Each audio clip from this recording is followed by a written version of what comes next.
15 of the worst travel pet peeves. There's this phrase that says it's not about the destination, but it's about the journey. But let me tell you that sometimes the journey can be really annoying. And so in this video, I'm going to be talking about travel peeves. What is a peeve, you say? Well, a peeve, or a pet peeve, as defined by the Merriam-Webster Dictionary, is a frequent subject of complaint. And this is going to be my list of my biggest 15 complaints. I'm doing this as a live stream, so if you're tuning into the live stream, please leave me a comment. Let me know what your biggest peeves are, what you think about these peeves. If you're watching the archive, then make sure to hit the subscribe button to be notified of future live streams so you can tune in. And I'll be doing the next one in 2 weeks from today. So today is the 12th. The next one will be on the 26th of February. And so this list, these things, they really bug me. And they bug a lot of you because actually this idea was generated by SoCal Seth,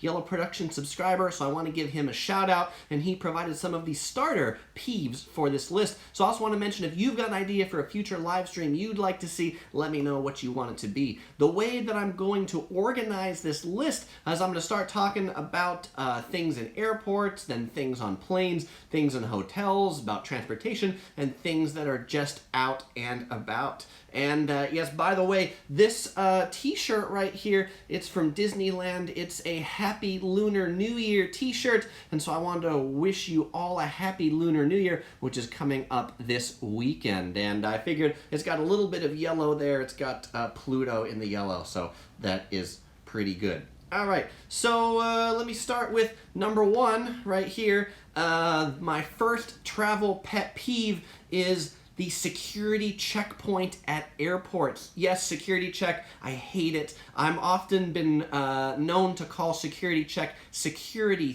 theater. You know, it starts with the life-sucking line that you get there and you're like, oh my gosh, how many people are in line? How long is this gonna take? How many minutes or hours of my life am I gonna lose and never get back going through this security checkpoint? But again, related to security theater, I feel like security check in a lot of airports, it is no better than theater because particularly in the US, you know, there have been cases where, like at LAX, people have made it through security and on a plane with weapons, like with a gun. And so that really tells me that we're not doing actual security, we're just doing security theater to make people feel safer. I feel I would feel less bad about this experience if I knew that it was actually making us safer, but I feel like it's just, government just wants to make us feel safer.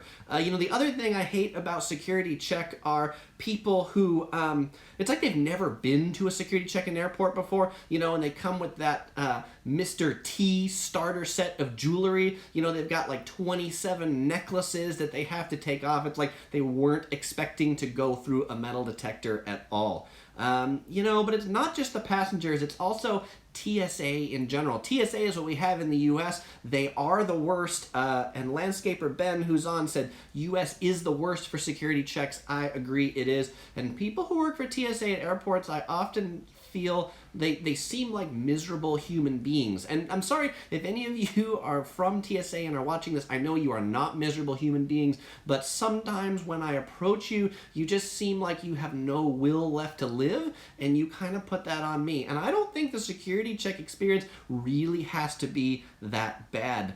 Also, it's not just TSA, but Customs and Border Patrol. I don't know how many of you have gotten to passport control. I could use like a welcome home, but instead I get the look of like, are you a terrorist? And seriously, TSA and Customs Border Patrol, you guys could smile a little more. I've been to plenty of countries where actually security check doesn't have to be awful. People do smile, but that is often not the way it is in the US. You know, I often also hate those security announcements in the airports, the ones you have all heard, the one that says, attention, please do not leave your luggage unattended. I'm like, what is this? Is this the year 1980 where we didn't know we were supposed to leave our luggage unattended? I especially hate the airports that tell you not to leave your car unattended out in front. I mean, by the time I'm by the gates, I don't think my car is running out in front of the airport.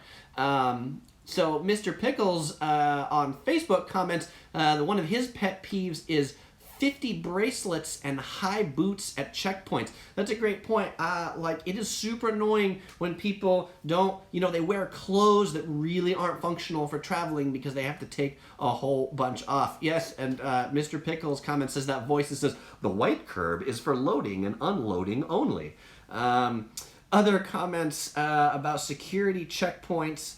Landscaper Ben says he felt very intimidated by U.S. Customs. They're not friendly at all. I agree. They are not friendly at all. So now let me get into number 2. And by the way, these numbers, they match the numbers in the description I have in the table of contents. So if you're watching the live stream and you want to scrub forward, you can just find the number I've got here on this hand. So the second one is about lines. I hate lines. I hate lines everywhere, but also lines at airports, particularly the security line, which I just talked about. But, it's really annoying when they have, like, the pre-check line. This is another U.S.-specific thing, but it's one where you can opt into, you get a background check, and they say, your security check experience is going to be faster. Well, what's annoying? When that line is longer than the regular line. I've had that experience quite a bit. Also, like, checking into the plane or checking in is when the line for elite passengers is longer than the line for regular passengers. Why do you stick me in the elite line when it would just be faster to go through the regular line? But not just lines, there's also these people who pretend the lines don't apply to them at all. I hate those people. It is like, they just kind of do that one where they sort of like sneak up and look a little bit, then all of a sudden go right to the front. I'm like, I'm watching you. I recently, I was someplace, some airport, and there was like this elderly Hispanic lady, and there was another younger Hispanic lady in front of me, and she told the older one up to be like, I know what you're doing, don't make it seem like you don't know what this line is for, the end of the line is back there. I gave her a little bit of applause because I appreciated that she was being a line monitor. The other thing I hate about lines are gate lice. These are the people who, they're in boarding group, like, 7 or 10, and yet they're gonna wait right at the front of the gate, so they're standing there impeding the flow of people getting on the plane, boarding group 1, 2, 3. Or these are the people who also, they're boarding group 10, but they go up when boarding group 1 is called, to then let the gate agent say, no, not you right now, and they go up again and say, oh, I'm a boarding group 2, no, please step to the side. Yes, Mr. Pickle says group 7 sneaking in front of group 2. I hate those people. And I hate it even more when the gate agents let them on. I love the gate agents that tell them, no, go back to the line. And especially the ones that say, no, don't wait here like gate lice. Go away and then come back when it's your turn to get called. Or it's about lines in baggage claim. When you get to baggage claim, people who have to stand right next to the baggage claim belt. It's like, can we give the baggage claim belt like 2 or 3 feet of clearance so people can actually go in and get their suitcases? I mean, I find that really annoying. On Facebook, Colleen Christian Davis says one of her travel pet peeves is unisex bathrooms, and you can't sit because of females. You have to be careful where you step because of males. I'd prefer to only have one bullet to dodge when I really have to go. Yes, I do not like the unisex bathrooms either. Not for that reason, but also for the reason often unisex bathrooms are just one, which means you end up with a really long line. Talking about lines, Helen on YouTube says LineCon. Oh my gosh, it is so bad. By the way, LineCon, I don't know if any of you have been to San Diego Comic Con. That is LineCon. People wait in like days for lines. Other comments on YouTube. BrewBQ says his travel pet peeve is people going barefoot on an airplane. Yes, that is annoying, especially when they put their feet like up on seats, or even if they put their feet like up on the bulkhead. That is really annoying. Jackson says Southwest is the way to go. Southwest is good for certain things, but I don't know that they solve all of these pet peeves. David M. says he also loves when the elite line is longer. Maybe that's because he's not an elite, or that's because sarcasm is one of the many services that David M. offers, and we are all sheeple because we'll stand in that line. Matthew Tasker says, I guess one of my pet peeves would be pre-boarding lines here on European low-cost airlines, waiting in a cold jet bridge when you know the inbound plane hasn't even landed yet. Wow, Matthew, I actually haven't had that experience. Are you telling me that they fill the jet bridge full of people before the plane is even there? I mean, how do people like get off the plane if it's already full of people? And SoCal Seth has made it. So SoCal Seth, thanks for joining in. And David M says, do you actually have 7 boarding groups? Yes, David. I think American Airlines has 7 boarding groups. It's kind of crazy. I know I have been on planes that have a boarding group number 7. All right, we're going to go to number 3, which is the check-in experience. And I need to take a drink here. So, checking in, there's a little bit of a line part of this, but one of the things I don't like the trend of self-check-in machines that don't work.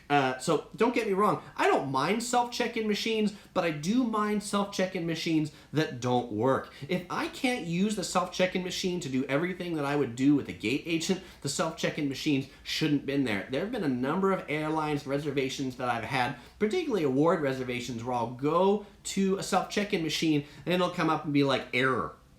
And then you just have to go get an agent anyway. I also really don't like the trend of put your own baggage tags on. I don't know if some of you have experienced this. It seems to be going through Europe quite a bit, and I've now seen it here in the US where the machines print your bags. You print your bag tags and you have to put it on, and I frankly am just not very good at putting on my bag tags. I much prefer it when they do it. My other really big pet peeve about check-in, and we experienced this in Japan recently when we were flying back from Fukuoka, airlines that don't open their check-in until 2 hours before the flight. We were flying on China Airlines and they didn't open their line until 2 hours before. Mind you, there are about 100 people waiting in line to check in, but they don't let you check your bag, so you can't really enjoy the airport. I find that really annoying. Okay, my 4th travel pet peeve. This is about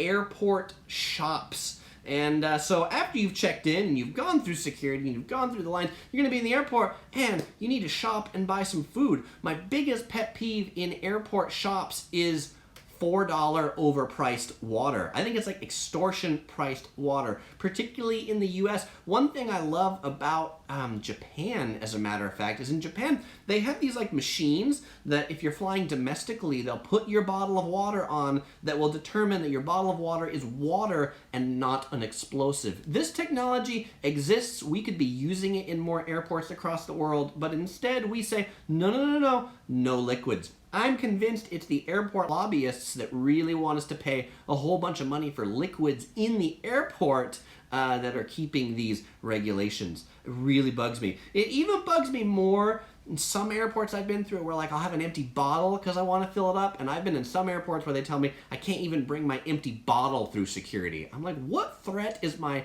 empty plastic bottle going to be to you? Do you have a whole bunch of explosive liquids when I get behind the security checkpoint? The other thing that really annoys me about airport shops is just airport food in general. I mean, airports have some of the worst food known to man, that is the most expensive known to man, and particularly airport food restaurants that are slow. Don't you realize I have some place to be? Nobody is coming to your restaurant to have a leisurely dinner or a leisurely lunch. We've all got some place to go. And then in the airports, there's been this trend, airport lounges that get full. I find it really annoying, but in LAX this happens a lot, like the Alaska Airlines lounge. You'll go to it and they'll just be like, I'm sorry, the lounge is full. The lounge is full. And I will say, well, can I just need to go in, get a drink or a cup of coffee, come out? And they'll be like, no, it's full. You can't go in. I'm like, well, I don't want to sit. I just want to get some snacks and go. No, you can't go in if there's not a seat. Super annoying. Jackson Higgins replied to the check-in that said SkyCap is worth it in most cases. You know, I never use the SkyCap probably because I'm cheap, but I do think some airports that offer that are pretty nice. Matthew Tasker says one of his annoyances is that once you've passed the gate, they put you in some sort of holding pen until they've deplaned the arrival passengers and cleaned up. That's how they ensure a 25-minute turnaround. That is pretty annoying about those discount carriers. Landscaper Ben says, hey Chris, I just want to say thanks to everyone who viewed and liked the Melbourne video. I hosted it with you when you were in Melbourne. It's up to 9,000 views. That is super awesome, and I enjoyed it too, Ben. Johnny Bangkok has joined in from Bangkok and says hello from Thailand. Hello, Johnny. OC Girl says, not all airport food is bad, and I agree with her. Some of the best airport food is in Atlanta. OC Girl points out Atlanta has a Popeye's chicken, which is fast and delicious, and I agree. Johnny Bangkok also mentions that the Emirates Lounge at Bangkok Airport is kick ass. I've not been to the Emirates Lounge at Bangkok, but I can imagine it is pretty good. Matthew Tasker says, sometimes I find it's cheaper to just pay for lounge access than to pay for food in some airports, and he really finds lounge rejection to be annoying. SoCal Seth resonates with club lounge access can be tricky. Kirk has joined and says, what up, my ninja? What up, Kirk? Hunter's joined in from Cleveland. Thank you, Hunter, for joining in. And JJ gives some positive words to say, your videos are great, really help me when deciding where to stay and where I should travel, so thank you very much. Thank you, JJ. I appreciate it. All right, on to number 5. My 5th pet peeve about traveling is delayed flights. And not just flights are a little bit delayed. I understand that there's weather and mechanical things and all that, but I'm really annoyed by flights that are delayed endlessly. You know the flights are delayed endlessly. I'm sure you've been on them where they say, oh, there's a 30-minute delay, there's another 30-minute delay, there's an hour delay, there's another hour delay, there's another hour delay, and then they finally cancel the flight, right? It is super annoying when airlines continuously delay flights because it doesn't really give you the option of saying, please book me on another flight because I'm not going to get where I'm going. And they'll be like, well, sir, your flight is only delayed 30 minutes, so you'll be able to make your connection. And I'm like, well, you know, I've looked, and you've only delayed it 30 minutes, but the plane that's coming in, it's delayed 2 hours. So I have no idea where this 30-minute delay comes from. Well, you know, sir, we might be getting another plane, or that plane might make up some speed in the air. Airport operations, I think they're almost always liars about their delays. So I find that really annoying. I also find it annoying, I have a tendency to do this a lot. I live in Southern California. Sometimes the airports are fogged in or things like that flying out of San Diego. So I'll say, hey, how about you just put me on the flight out of LAX? There's no fog up there. And they'll go, okay, sure, no problem. We've set your outbound of LAX. And they'll be like, can you put my return back to LAX too? Because that's where I'm going to drive my car to. Yeah, I don't know if we can do that. I'm like, it is only reasonable for you to do that. Or you can pay for a taxi for me to get there. Or just change my return ticket, right? What's the big deal to you? It's the same destination that I'm coming back to anyway. And, all right, so comments. Jackson Higgins says, Jackson's staying at the JW Marriott in Vegas in March. Loved your review. Hope I get the 2-bedroom suite. Jackson, I hope you do too. I'll keep my fingers crossed for you. Brandon says, I just wait to get out of the airport to get food after I've landed. Brandon, I mean, that is certainly an option, except when you're on like multi-gazillion hour connections to go far away, right? If you're traveling on your way to Singapore through Tokyo or something like that, I mean, there are places you just like, you have to eat because, or you bring your food with you, right? You know, some of us resort to that as well. Jake McShane says, Tortas Frontera at Chicago O'Hare is an extremely delicious airport food. I agree. That is the only reason I like to fly through Chicago. Literally, the only reason. Well, maybe 2. 1, Tortas Frontera, and 2, there's that popcorn place. There's this like popcorn place. Garrett's Popcorn makes delicious popcorn in Chicago. Jason Rasmussen says, which city in SoCal do you live? I live in a lot of SoCal, but San Diego and Orange County primarily. Matthew Tasker says, long delays are partly why I like using Flight Radar 24 to track the inbound aircraft and find out if it's the cause of the delay. Matthew, that is a great observation, and I often like to do the same to know when my flight's going to get here, because then I can just decide if I need to go someplace else. Brandon liked that recommendation of Tortas Frontera. Titus says, when they're going on a plane, they're planning to cook food and freeze for their trip to Oahu. Is there a problem checking in the luggage? Also, we would like throwing a birthday party for Titus. Which restaurant would you recommend in Oahu? Which restaurant would I recommend? I'm going to have to think about that for a little bit. But for those of you who are on, you might even know Oahu better than I do. So if you were going to a birthday party in Oahu, where would you go? David M. says, airplane food is surprisingly good, both first class and the large snack boxes. I do agree that business and first class, particularly international, is pretty good. One of my favorite airplane food things, and they don't do it anymore, was Continental Airlines. I really liked the hamburger or the cheeseburger on board Continental. And I was super disappointed when Continental merged with United and they did away with the cheeseburger. I mean, it was a super drag. Jason says, nice, I'm OC here. Landscaper Ben says, I am Southern California. Hunter asks, what are your opinions on Allegiant, Sprint, or other low-cost carriers? I don't like any of them. I don't really like any of the low-cost carriers, and I avoid low-cost carriers as if they're the plague. So that's my opinion. Matthew says, as for long delays, remember your rights in the European Union. It is actually true in the EU. If you're delayed for longer than a certain amount of time, they'll give you money back. I feel like the American airlines, like American United, they all have ways of weaseling out of that. But if you do bring up that regulation, they'll often give you a credit, even though they won't give you the cash. I've found it really difficult to get cash out of the airlines. SoCal Seth says he'll give Titus some advice for Coalina. OC Girl says she really misses having instant noodle on the airplane. There were a number of the Asian carriers that served instant noodle on planes or let you bring on instant noodle and would fill it with water, but because so many people spill their instant noodles on the plane, they've often done away with that. All right, number 6. My 6th biggest pet peeve, we are now moving from airports onto airplanes. So we are now on the plane, on the thing that flies. And biggest pet peeve on the plane is odor. And SoCal Seth gave the first one on this, which is sitting next to someone with too much cologne or too much perfume. You know what I'm talking about. You've all experienced it. You've smelled the perfume or the cologne wafting down the aisle, and they get next to you, and you can do nothing but sneeze or your eyes run because the scent is so strong. But I don't know that too much perfume is the worst. I think body odor is terrible in general. Odor and also feet. You know, there are these people who I'm like, I'm not sure if they ever shower, and then they get next to you and you're like, oh my god, I'm about ready to die. There's also, you know, like you sit next to somebody who, like, they've been doing nothing except eating garlic for the last month.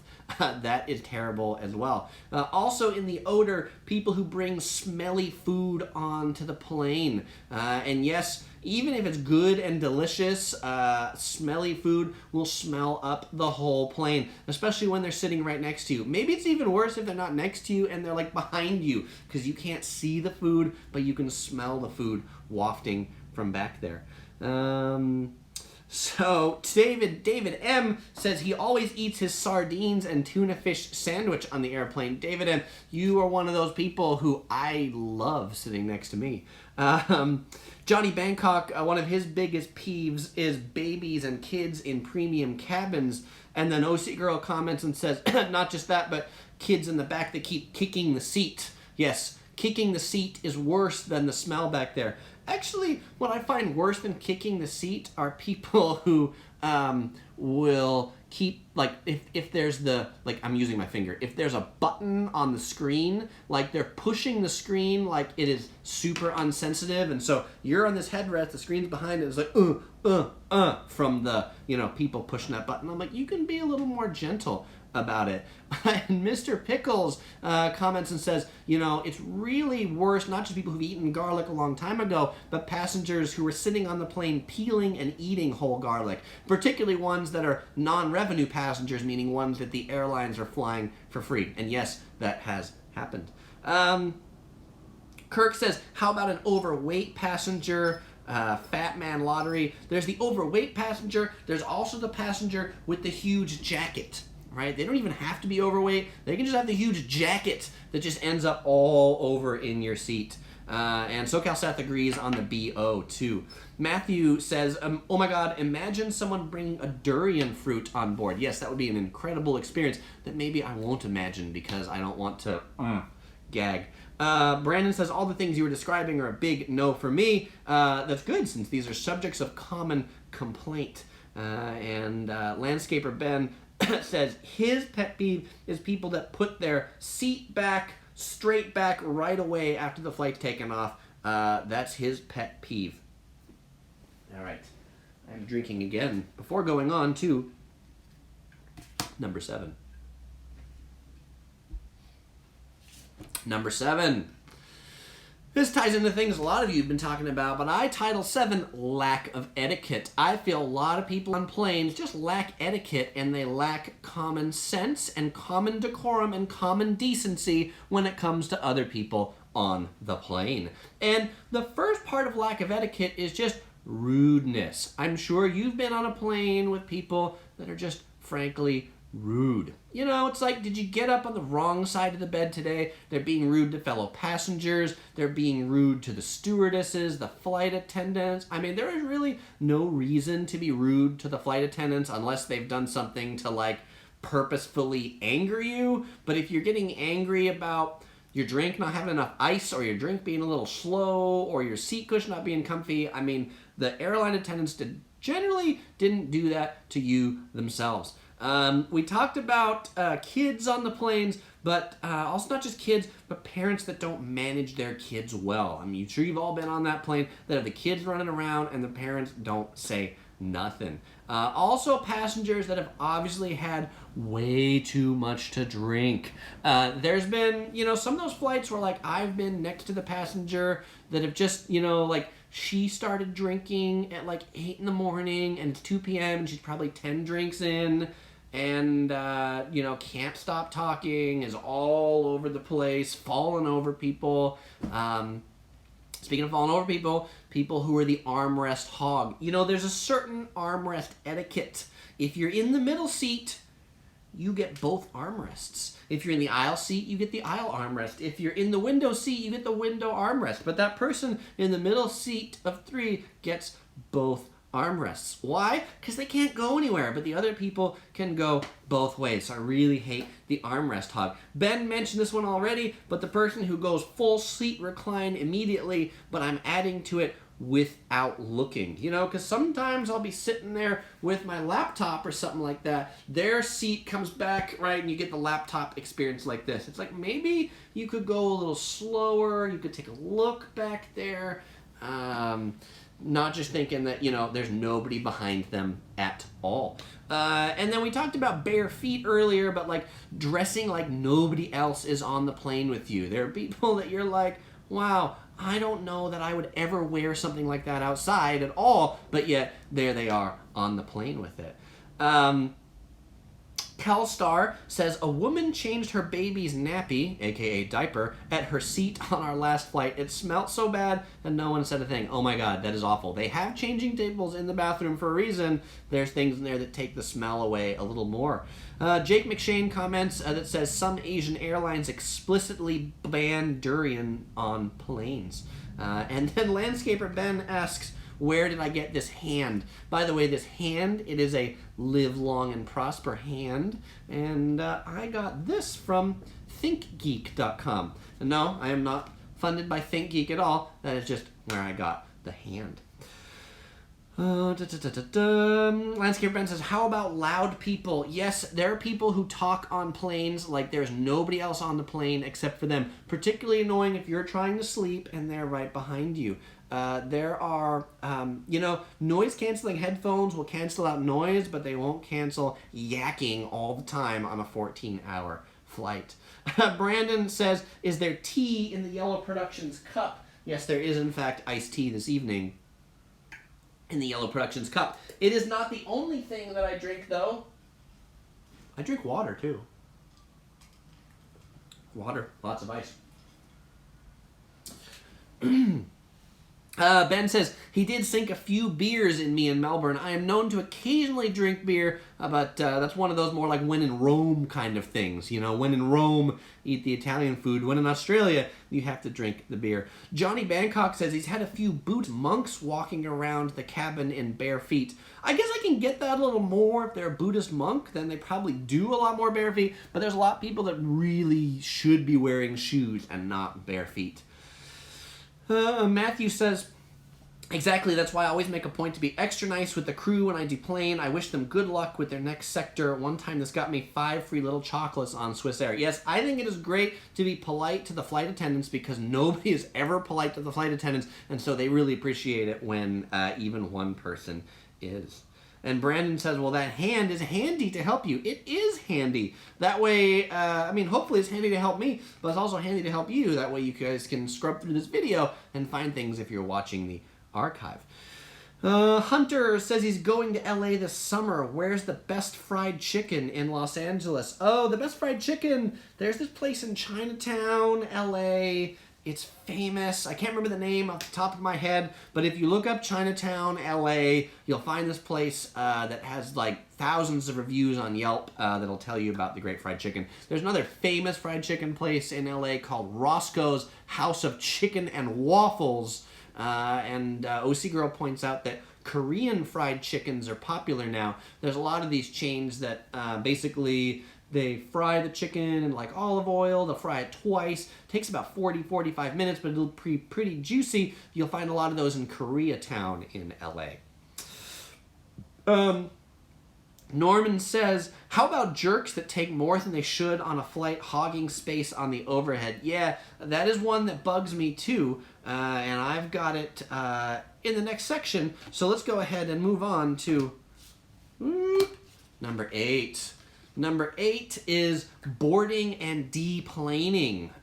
So my first one in boarding and deplaning is absolutely people who are bringing too much stuff on the plane. Yes, it feels like there's a lot of people who bring their whole house on the plane. You know it. You've seen them. I love the gate agents that enforce the 2-bag rule. And there are some people who are like, what do you mean 2-bag? Well, see, you've got the rollerboard, and you've got a backpack, and you've got a shopping bag, and you've got a waist pack, and you got a this. You got to get it down to 2 bags. Well, these other bags don't really count. They do really count. And then there's people who, you know, they seem to bring in like the check-in size suitcase on the plane, and then are surprised that it doesn't fit. It also really annoys me that people who like take down other people's stuff to like put in their stuff. I mean, by the time your stuff is so big that you have to move around and reorganize everybody's stuff, that is really annoying.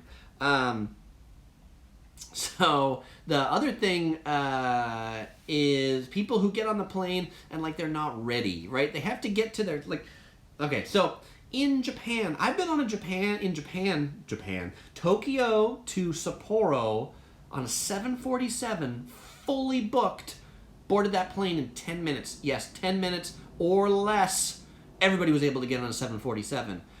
In the U.S., going LAX to San Francisco on a much smaller plane takes 45 minutes to board the plane, or maybe even longer, because everybody's getting to their seat. Everybody's got to take everything out of their bag. They got to take this. It's like they weren't expecting to get there. It totally bugs me. Or just that they like unpack their whole suitcase. You know, you've seen them maybe at the beginning, maybe during, like they get their suitcase down, they got to open their suitcase, they got to rummage through this, they got to dig this. It's like just have those ready someplace so the things you want are easy to take out, not deep and buried in your suitcase. Mr. Pickles says one of his pet peeves is people who call Alaska Airlines by Alaskan Airlines. Yes, it is Alaska Airlines, not Alaskan Airlines. Also on the boarding note, I find it annoying people who ask me to switch seats with them. And not like in general, like I get it if they're with a family or something like that, but people who are like, hey, you've got an aisle seat, I've got a middle seat. You know, can we switch? Can I switch my middle seat with your aisle seat? No, you can't. I'm sorry. And I've really taken to not be bugged about it, but sometimes people are almost offended by the fact that I won't switch the seat with them, particularly one subpar seat, because I'm like, I really tried hard. I booked this flight 6 months ahead of time so I could get the emergency exit aisle seat. I'm like, switch with somebody else who isn't 6 feet tall and doesn't care if their legs are up here in their face. Ben says, I'm taking him to a fried chicken place in LA. We can find a Korean fried chicken place. And Tanner says, was that the same Roscoe's Chicken and Waffles that was in the movie Rush Hour? I would imagine so. I don't imagine there are many other Roscoe's House of Chicken and Waffles. Ben says, what about people that have to get up and go to the toilet all the time and they chose a window seat? Those people are annoying, which is also why I pick aisle seats, because I have a pretty active bladder and I like to get to the restroom. And I don't like to bug other people. Also people who, like, when they're boarding and there's not enough leg room to actually get past you without you getting up, but they're still going to try to do it anyway. Like, I get this experience a lot because, again, I'm almost always in the aisle seat. People who just come up to me and, like, then they're, like, trying to get in the aisle. They're like, excuse me, I'm in there. And I'm like, I'll look at them because in my mind, they're standing right here, right? I'll be like, you can get in as soon as I can get out. So if you would just back up a little bit, then I'll get out, and then you can get in. See, that's kind of how it works. Just like a subway, you let people get out, and then you get in. But then also, so on the deplaning side, people who can't calmly exit row by row, but people who, as soon as the plane stops, their seatbelts unbuckled, they're up, and then they try to, like, run ahead, like, 1 row or 2 rows, and then, like, blockade themselves right there. I'm like, now the people in the aisles can't orderly get up to get their things because you've, like, stuffed into this little spot right here. And on that note are people who, when they board the plane, they have to put their luggage back further because there isn't enough overhead space in front. And then when we land, these are the people who are like, excuse me, I need to get by because I need to get my luggage. It's back there. Can I get by? It's like, if you would just wait 2 minutes, all these people would leave, and then you could walk by and get your suitcase. But no, instead you have to, like, squirm through everybody to make everybody uncomfortable to get your thing. Particularly if they try to squirm back to get back to where their seat was. All right. Ben, let's see. Ben already said that. I said what Ben said. David M. says, I really don't enjoy the gate check for regional jets. They incentivize everyone carry on with all the fees for checking, and then everyone tries to carry everything on. That absolutely is why everybody carries everything on, because of all the ridiculous baggage fees. And then they make us stand in the jetway to check and get our bags. Yes, I do hate the jetway baggage reclaim, particularly when it's hot or super cold and you're standing in this jetway with the fumes. It is not a pleasant experience. Matthew says his nightmare when boarding is bus gates where there's a bus to the plane. Supposedly in places like Dubai, there's a 25-minute bus ride to the plane. That is crazy. That often happens to me in, like, Charles de Gaulle and Munich. I also hate bus gates. They're really annoying because it adds a lot more time than what you might expect on a connection. Norman says there's so many clueless slobs on flights. Annoying. There are many clueless slobs on flights. Jake McShane says my big pet peeve is when that fasten seatbelt sign is on for a really long time, seemingly for no reason. I do find that annoying as well, Jake, and I'm one who probably ignores the fasten seatbelt sign when it almost seems like the captain has just forgot to turn it off. Matthew Tusker says, even though I've actually never flown them, I love Alaska Airlines, mostly because of their frequent flyer program and how generous it is earn and redeem on folks like BA, American, and Emirates. They do have a pretty good program. For those of you who don't fly Alaska Airlines, check into it. Also, the Bank of America Alaska Airlines card, pretty easy way to sign up and get Alaska Airlines miles. SoCal Seth really hates the putrid farter. Ben comments and laughs about the active bladder. Norman D says, nothing beats first class seats. No fuss, no muss. Expensive without points. It is true. First class seats, particularly international, exorbitantly expensive without points. All right, let's go on to number 9. We are now out of the airplane section. We are now into hotels. Hotels. We have arrived at a destination, and we've checked into a hotel. Well, we're going to start checking into a hotel. So the first part in number 9 is the front desk. What do I hate about the front desk? What's annoying about the front desk? Well, we talked about lines, the check-in line that never ends. For any of you who have been to Las Vegas is the home of check-in lines that never end. You know, I published this video recently, maybe 4 months ago, called the 5 worst cheap hotels in Las Vegas. One of the things people complain about the Excalibur Hotel is that the lines can often be 45 minutes to an hour to check in. I mean, I can't think of something much worse than getting at your hotel after a long flight and having to wait an hour in a line just to get into your room. Also, I find it really annoying in hotels when checkout is at 11 a.m., even when you've checked in at 1 a.m., right? Like, check-in at 3 p.m. or 1 a.m., they're still going to ask you out at 11 a.m., even though you've gotten much less value for the room. Also at the front desk, I really find it a pet peeve, hotels that make the check-in process long and laborious. I enjoy hotels like Marriott that try to be like, okay, what's your name, what's your room number, here's your credit card, here's your room key, there you go. Because I don't really want to have a long conversation with the front desk. Let's see. Hey Bro 69 says, hey Chris, can I get a shout out? I'm Paul. Hey Paul, hey Bro 69, a shout out to you, my friend. Landscaper Ben says, I dislike miserable front desk people. I dislike miserable front desk people too. Have a smile on your face, for gosh sakes, right? You may be having a bad day, but that doesn't mean you need to rain on my parade. My day hasn't been bad yet. Well, maybe it has with all these things I found annoying on flying here, but don't make it any worse than it needs to be. Matthew Tasker says, any thoughts on the 35% off SPG point sale that's going on at the moment? Worth it. Matthew, I typically don't buy points. They often aren't worth it. That's just my 2 cents. Norman D says, this is a great venting session. Everything being said that's on my mind when I travel. Thanks for saying it all out loud. My pleasure, Norman. And actually, one of the people I should thank, Mr. Pickles, at one point he said, Chris, you're just too pleasant all the time. I'd like to see you be a little more negative. So consider this my negative video.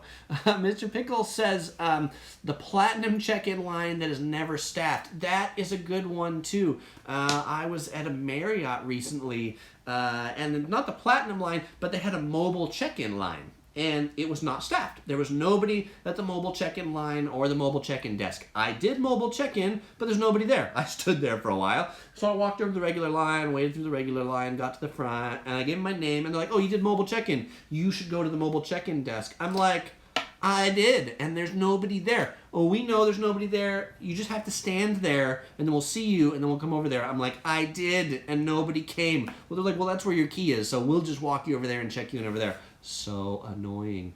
Mr. Pickles also comments and says, no upgrades available when many upgrade rooms are being sold online. That is annoying, a big pet peeve. Hotels try to pull that all the time, it seems like, where they go and say, well, you go, you're a platinum member, you're like, do you have any upgrade rooms? Like, no. And then you go and say, well, that's funny, because I went on your website and it said you have them. Actually, I had that experience at the Ondas in San Diego. I wanted to apply a suite upgrade, and they're like, oh, sorry, there aren't any. I'm like, that's funny, because, see, right here, I see you selling the suite spa package. Yeah, but not the suite itself. I'm like, oh, right. I had to end up having to call Hyatt Corporate to get them to call the hotel to say, you need to give him the upgrade. Super annoying. Hunter says, have you ever stayed at the Westin at Detroit International? Going to be staying there in the coming weeks and not sure how nice it is. Hunter, I have never been to Detroit International Airport, so I can't help you on that one. I'm sorry. Has anybody else stayed at the Westin in Detroit that could let Hunter know? Jackson Higgins says, Southwest is a really good frequent flyer program. Just earn the companion pass. Jackson, I'll agree with you that the companion pass is a really neat perk of Southwest. I don't know that they have the best frequent flyer program, but the companion pass is, I think, one of the best benefits of almost any frequent flyer program there is. SoCal Seth says, I never stay at Ritz-Carlton anymore because it's a laborious process and smoke in mirrors fake luxury. Yeah, I agree. Ritz is super expensive and the luxury is could be fake luxury. Matthew Tasker says, gotta love the new SPG keyless check-in. No interactions with the front desk and your phone's the key into your room. Matthew, I've seen that. I've never actually used it. There's something about me that likes the key because I feel like my battery is going to be dead or something like that, but no front desk interaction. That's pretty nice. We're almost getting to the level of like Japanese love hotel that are like these automated hotels that you don't see a person and you book a room by a certain amount of hours. SoCal Seth says to Hunter, being in Detroit, he should watch himself. He probably should. Matthew says, aren't you SPG Platinum through status matches from Marriott? Yes, Marriott Platinum matches to SPG Platinum. Claw Dude says, have you ever tried the $20 sandwich trick in Vegas? I typically stay at the chain hotel, so I have not tried that. Yippee says, hi there, welcome Yippee, thanks for joining in. Landscaper Ben says, hey Chris, what mic are you using? In this case, I am shooting this on an iPad, and so I'm just using the onboard microphone on the iPad for this. Mr. Pickles says he just booked Southwest to San Francisco for 980 Rapid Rewards points each way. That is a super bargain, and I think that's what Southwest can absolutely be good for. I like the short haul flights. I do like the pretty easy revenue spend. You understand what you're doing. I just, it's hard to use Southwest miles for like international business class tickets, which is just why I wouldn't say they're the best. I do actually like Southwest though, even though I also love to hate on them because they're just easy to pick on. Kevin West says, hello, do you remember me? Kevin, what should I remember about you? David says, is Priceline any good? I typically don't book by Priceline because I like to know what hotel I'm booking at or what airline I'm booking to. Norman says, would love to see more Kauai travel videos, food and tourist areas. Well, Norman, I have one more Kauai video coming up. It is like 10 things to know before you go to Kauai. That'll be coming out this Friday. That'll be the end of the Kauai series. After that, I'm editing Switzerland videos from last May when I was in Switzerland. Kevin says I should go back to Japan. I just came from Japan like 2 weeks ago. I got a whole bunch of videos from Kyushu to edit. They're just coming up. Mr. Pickles says the $20 Las Vegas trick is a myth. I probably agree with Mr. Pickles. I feel like that's something that people like to talk about, but never is actually real. SoCal Seth says the Ritz in Tucson has a $50 a day resort fee for pool and hiking. That's ridiculous, Seth. I think I'll get down here and I'll get to fees that I hate fees too. Brandon says, sounds great from an iPad. Thanks, Brandon. When I started doing these live streams, I started on an iPad mini. That wasn't as good. I used my cell phone, and so now I'm streaming on an iPad Pro, because I think the iPad Pro has a much better camera, a much better microphone, and also a much stronger like Wi-Fi antenna, so it actually keeps these live streams looking fairly decent instead of like choppy like you might see in some of my earlier live streams. Matthew says, did you hear about the new Capital One venture deal with Hotels.com? Venture card holders earn 10x on hotels booked via special link. I have not heard that, but that sounds pretty interesting. Ben says, what about 10 things I hate about Kauai? I could certainly do that video, Ben. That would continue my trend of having negative videos. Norman says he loves Kauai. Kevin says I should have a Patreon. I've thought about it, but I haven't decided to dip into the tip jar yet. Okay, let's go on to number 10. Number 10, because we talked about fees, and it is the next one on this list, resort fees. I hate resort fees. What's a resort fee? Resort fees are when, like, resorts charge you a whole bunch of money for all these extra perks that you get. Like, it's $50 a night so that you can have access to the swimming pool, and you can have access to Wi-Fi, and you can get our daily newspaper.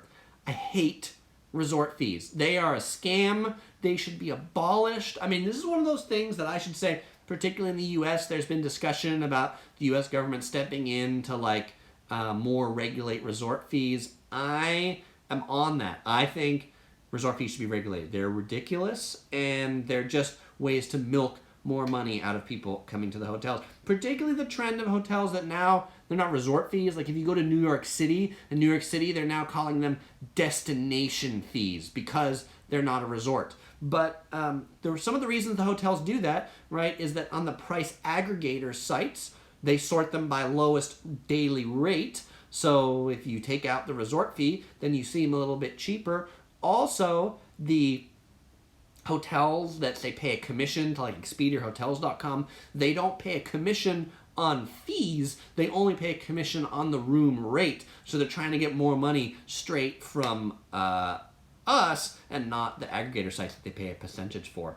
Next are parking fees. Particularly exorbitant parking fees, right? There's a lot of hotels that really charge ransom parking fees. And if I'm going to pay for parking and it's valet, the valet should be blazing fast. The valet should not have to take 20 minutes to get my car when I'm paying $50 a night to park my car at your hotel. It is ridiculous. And also one that I think Ben just mentioned are Wi-Fi fees. Internet, I feel like it should be a right. I shouldn't have to pay for internet. And so paid Wi-Fi is annoying, but if I'm going to pay for it, it should be blazing fast. What do I hate about Wi-Fi too is the hotels that only give you a limited number of devices on Wi-Fi. Like, you get Wi-Fi, 2 devices. If you want more than 2 devices, you pay more. Seriously? I'm doing this live stream and I have 3 devices right now, so that's crazy. Mr. Pickle says Trump likes resort fees. That is too bad. Hey Bro says, when are you going to upload your Japan trip? Well, hey bro, I uploaded the first video, two videos from the Japan trip. They're already up. 7 days in Kyushu, and also the Fukuoka shrine that I went to. You can find those on my channel from about 3 weeks ago. More is going to come after Switzerland. SoCal Seth says, I feel like this is a good release for you. And Ben says, more negative videos. All right, well, let me know what you want the topics to be on. Norman says, resort fees in Hawaii are frankly outrageous. The front desk can never give me a satisfactory answer as to why I need to pay. Yes, their only answer is because it's mandatory. And Yippee says, room service charge plus a tip. How about one or the other? Yes, room service charge, tip fee, destination fee, delivery fee. I mean, fees are insane. And Matthew says, can hotels charge resort fees when you're redeeming your points for free nights? Yes, they can. Some chains waive that. Some chains don't. Titus says, what about an African safari? I've never been on an African safari, but if I go to Africa, I'll definitely do an Africa safari video. 11, hotels, hotel rooms, noisy air conditioning. Particularly noisy air conditioning that is inconsistent. The one that like comes on and then turns off, and comes on and turns off, and comes on and turns off. And I can't sleep with the air conditioning that turns on and turns off. Also, AC that is on a motion detector. You ever been in one of those rooms that like you lie in bed and you're there 5 minutes and the air conditioner turns off? And then turn on again, you wave your hand, it comes on 5 minutes. And then you go, and it turns off. That's so annoying. Rooms that are too hot. Been a lot of rooms that are too hot, particularly in Europe. Clocks that tick right next to my bed. You ever been in that bed that has the clock tick, tick, tick? Why do you put a ticking clock right next to my bed? I don't understand. Dripping sinks that can't close. Drip, drip, drip. Things that you hear through thin hotel walls. Seriously, it's a hotel. There's going to be noisy people. Make the walls a little bit thicker. Hotel doors that slam. Don't you know that these doors close and they're going to be loud and it's going to echo all throughout the hallway? Or when you hear elephants walking upstairs. Have you ever been in a room where there's been elephants above you? I've been in rooms that elephants have been above me. People in hallways that are loud. People are sleeping. Or if you're next to a train station, you can hear trains through windows. All right, those are my annoying things about hotels. Moving on, number 12.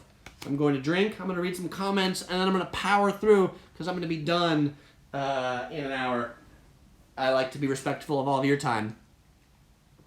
Mr. Pickles says he wants a whole series of episodes, Yellow Grumps. I can certainly make a grumpy episode, so yeah, let me know what the next in the series of the grumpy videos are. Or maybe these are my grumps, or peeves. I love it. Brandon says he agrees about Wi-Fi being free everywhere with the fee for supercharged internet. Yippee says to tip the zebras on the African safari. Ben says his biggest peeve with the hotel room is the crappy pillows that have no neck support. That is pretty awful. I hate crappy, lumpy pillows. SoCal Seth said, I had a hotel in Durango, Colorado years ago that was so dirty we had to put the bedspreads on the floor. Oh my god, that's gross. Matthew says snoring hotel roommates are the worst. That's pretty bad, snoring hostile roommates. I think what's even worse are snoring people that you can hear through an adjoining door. I hate adjoining doors, and I hate hearing sounds from the adjoining door. Helen says, ugh, I've always been woken up. Tanner says, where in South America would interest you the most? We've been talking about going to Peru. I think Peru would be pretty neat. And SoCal says humping neighbors. This is a children-friendly show, so that's all I'm going to say there. Susan says hotel bathrooms with no bathtub. Yeah, I'll buy you on that one. It is nice to have a bathtub. I like the ones that have bathtubs and showers, both together. Yippee says, how about bed bugs ever been a problem for you? I have never had bed bugs as a problem in hotels. Luckily, knock on wood. Ben says, plumbing issues in hotel rooms. There was this one hotel that OC Girl and I stayed at in Manhattan that we were like up on the 20th floor, and there was like zero water pressure. Like you turn in the shower and like drip, drip, drip. Super annoying. And Matthew says, what's number 1 on your travel wish list? I don't know, but we are talking about maybe going to Bangkok next, so maybe that's number 1 on a travel wish list. Jackson says, renting a car in Vegas a good idea, looking to see Red Rock Canyon. Jackson, go ahead. Just make sure you're staying in a hotel that doesn't charge you a fortune for parking. Vegas has been kind of weird about that lately. All right, number 12, transportation, rental cars. Shuttles that are hot and stuffy. You've all been on the rental car shuttle that is like, oh my god, can you please turn on the air conditioning? At the rental car counter, the upsell on everything. Do you want the insurance? Do you want the gas? Do you want this? Do you want this? No, just give me the car. You get the car and the car smells bad. It's just awful. It smells like something died in there. Or of smoke. Cars that have dirty windshields, dirty mirrors. Cars that have headlights that don't work. Yes, I've had that experience. We went to turn the knob on the headlight and it fell into the dashboard on one of the cars. We went to return and said, this happens. Like, yeah, it happens on that Jeep quite a bit. Rental car trunks that are full of water. I've had that experience before. Open the trunk up and it's literally full of water. I'm like, was this trunk open in a rainstorm? I don't know. Driving cars in cities that parking meters that only take coins. This is 2018 already. Seriously, take a credit card for your parking meter. 13, trains and the subway. Trains that are late. Trains that are late. Trains that are late. I hate trains that are late. Trains should be on time. They're on a track. They don't go many places. This shouldn't be that hard. There shouldn't be traffic. Trains should be on time. In Japan and Germany, civilized countries, trains are always on time. Almost always. In California, on Amtrak, trains are always late. Super annoying. I also find like subway entrances that are only in certain directions really annoying. New York City, I am talking about you. OC Girl is talking about Amtrak. Peevy. Or on the subway, people who can't wait for you to get off before they get on. Beijing. I'm talking about you, people in Beijing. People in Beijing. Doors open. I'm trying to get off. You're all trying to get on. It would help if you let me off first before you get on. All right. Quick comments. Ben says, do Bangkok. I will do Bangkok. And Ben, I heard you got sick in Bangkok on Mexican food, so I'm going to skip the Mexican food in Bangkok. Helen says, would you recommend getting a rental car from Maui to sightsee? Helen, yes, get a rental car in Maui. Public transportation in Maui is not very good, so get a rental car. You will appreciate having one. Norman says, make sure you charge for a rental with credit card that has primary coverage. I agree. Jackson says, what rental car company do you use or prefer? I like Avis and Hertz. I usually book through Costco Travel to get some of the cheapest rates. And Matthew says, I can't wait till I turn 25 to stop paying underage fees. $25 to $40 a day scare us off. I bet they do. All right, what am I on now? Number 14, being out and about in the destination. What is annoying about being out and about? One, selfie sticks. And people who like hit you with the selfie sticks. Super annoying. People who are taking pictures with iPads, particularly if it's at a big destination or a concert. I'm like, I can't see because you've got the huge iPad in front of you. Or video with iPads. I'm like, get a camera, get a phone. Really? Is this iPad really a good camera device? Susan comments and says, let's see, dirty cars, period. I agree. Subways with no exit maps. Mr. Pickle says glass doors in the toilet room. That is annoying. Hotel rooms that have the glass door to the toilet. Like, don't they expect you to be with someone else? Nobody wants to look at anybody on the toilet.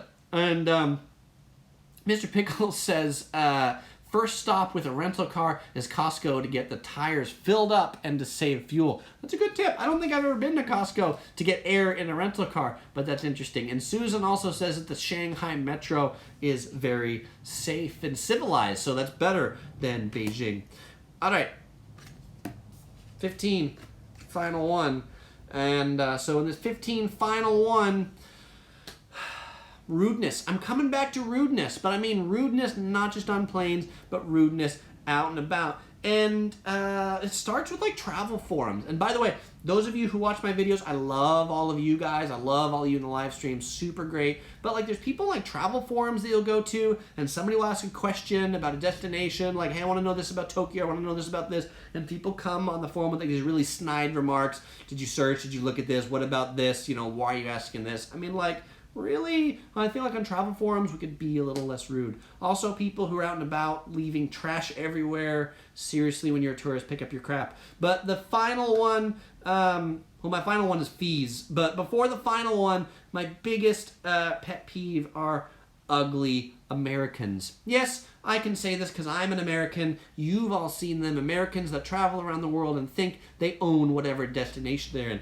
They're loud. They're rude. They think the world should cater to them. They don't think they should learn the language where they're going because everybody should speak English. And if you say English and they don't speak English, then if you're an ugly American, you just say English louder. I was in Japan at this one hotel. It was really small. This lady was checking in. She was an ugly American. She gets to her room. She starts yelling. She calls the front desk. She's like, this is ridiculous. This room is too small. I'm not going to stay here. You need to put me in a bigger room. The front desk people come up. They're like, man, this is the biggest room we have. Well, I don't know how anybody can stay in this hotel. I don't know who booked me in this hotel. You need to get me a bigger room or a different hotel. They're like, ma'am, I'm sorry. There are no other hotels around here. We have the biggest rooms. This was like 10 o'clock at night, and the only thing that got her to shut up was another American who opened the door in the hallway and said, lady, shut up. We're trying to sleep.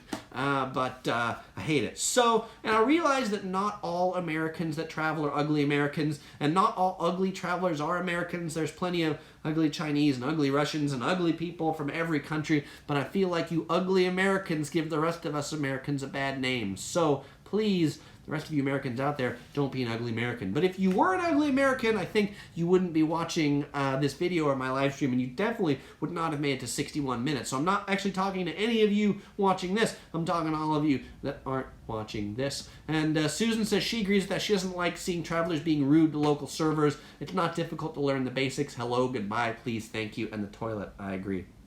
Helen says she loves the Trekkie hand. Helen, I'm glad you love it, and I figure it's just convenient technique, so if you are watching the archive, you can skip through this, find a section again, and it's easy. You can tell I am a Trekkie, so Yippee says, yes, I've seen ugly people of all nationalities, not just Americans. It is true, but I feel like Americans in particular have given us a bad name.